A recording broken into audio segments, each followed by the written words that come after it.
Acts chapter 24.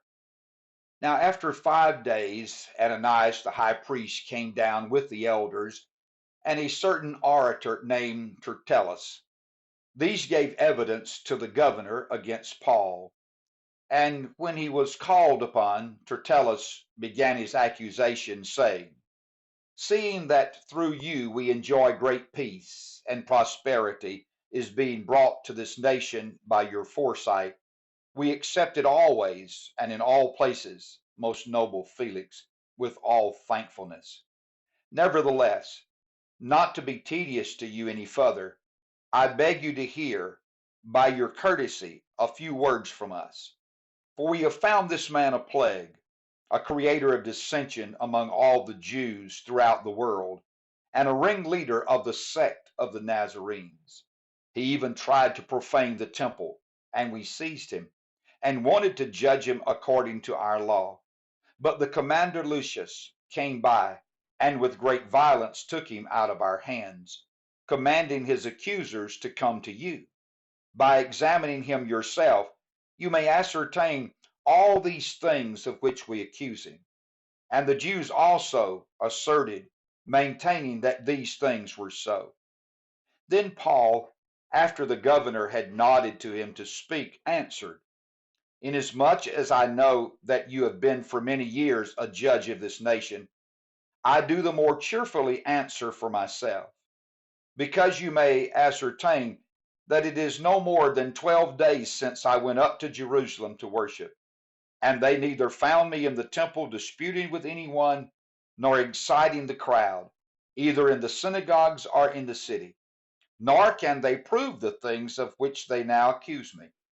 But this I confess to you, that according to the way which they call a sect, so I worship the God of my fathers, believing all things which are written in the law and in the prophets. I have hope in God, which they themselves also accept, that there will be a resurrection of the dead, both of the just and the unjust. This being so, I myself always strive to have a conscience without offense toward God and men. Now, after many years, I came to bring alms and offerings to my nation, in the midst of which some Jews from Asia found me purified in the temple, neither with a mob nor with tumult. They ought to have been here before you to object, if they had anything against me.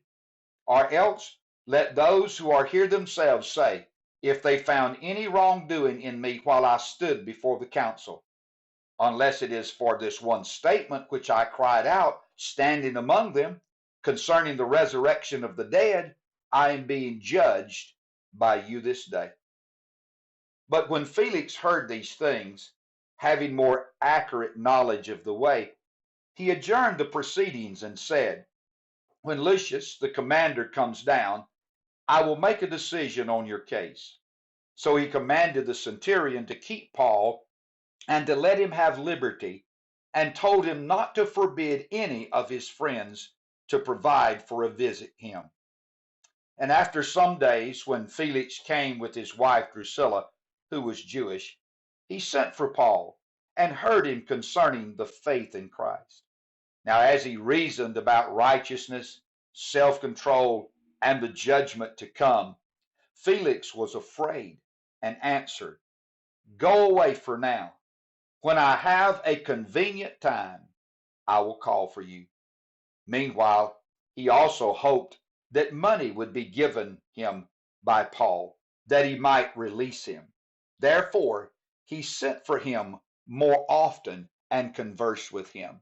But after 2 years, Procus Festus succeeded Felix, and Felix, wanting to do the Jews a favor, left Paul bound.